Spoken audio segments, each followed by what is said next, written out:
On Thanksgiving, the New York Football Giants took on the Washington Redskins on the road. Both of these teams 6-4 on the season atop the NFC East. The Redskins desperately need a win here on Turkey Day as they lost the first matchup between these two teams. We'll start things off first quarter for a sack from Bernard Anderson on Ryan Tannehill.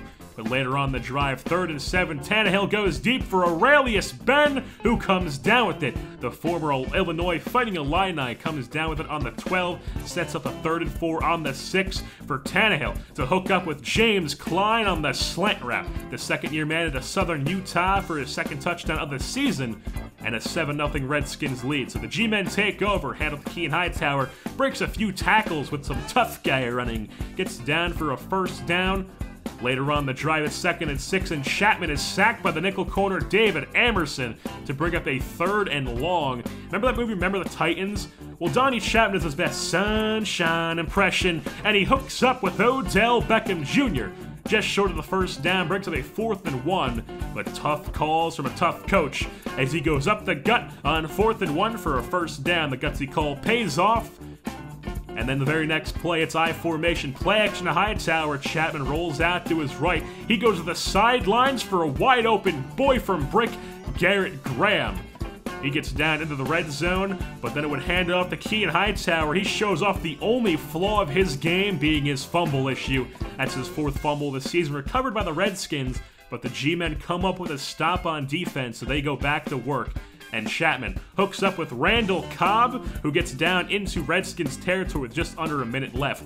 Very next play, handoff to Kean Hightower. He has some blocking and some running room. He gets down to the 32-yard line. They call a timeout. So the very next play, Chapman in the pocket, no one open. He rolls out to the right, trying to extend the play, goes across his body, and Deshaun Goldson comes into nowhere, picks that one off.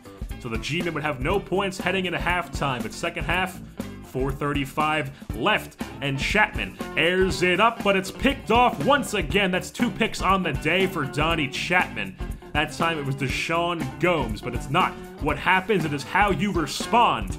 And Donnie Chapman did just that, as he hooks up with Randall Cobb, who makes every single man on the defense miss, and he's off to the races to the end zone. Ladies and gentlemen, we have corn on the cob. It is a 10-7 ball game now. So the Redskins take over. Tannehill in the pistol.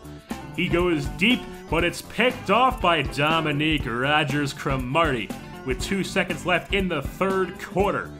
He gets down to their own 35, so G-men take over in the 4th, and Chapman hooks up with Randall Cobb on the wide receiver screen. He gets down onto the Redskins 28, eventually setting up a play on the 2-yard line for Chapman to roll out to his right. Here comes the pressure. He's sacked by Ryan Kerrigan. It's a fumble.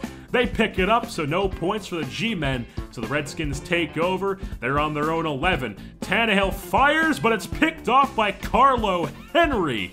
The backup free safety, he takes it down all the way to the 2-yard line, which would set up a handoff for Kean Hightower to get in the end zone for his first rushing touchdown of the day. And a first Giants lead of the day. It's 14-10. After a defensive stop, the G-men take over, and Chapman hooks up with Randall Cobb. What a big day. 10 receptions, 201 yards, and a touchdown on the day. Then a handoff to Kean Hightower for some tough guy running and a first down. Very next play, Chapman in the pocket, hooks up with Randall Cobb once again, adding on to his day. He gets down to the 5-yard line, eventually setting up a handoff for Kean Hightower's second rushing touchdown of the day. Have a day, Kean Hightower. 2 touchdowns, 24 carries, and 115 yards. Fantasy owners went berserk. That would be how the cookie would crumble as the G-men come away with the win, 24-10 here in Landover, Maryland, over their interdivision rivals, the Washington Redskins, here on Turkey Day. The G-men improved to 7-4 on this season, all alone at the top of the NFC East. And with that being said, that'll wrap things up for this Turkey Day matchup. Don't forget to tune in next time. Here's the G-men travel back home to take on the Bears, who are 8-3 on this season. I've been your host, JerseyBorn, and I'm saying goodbye.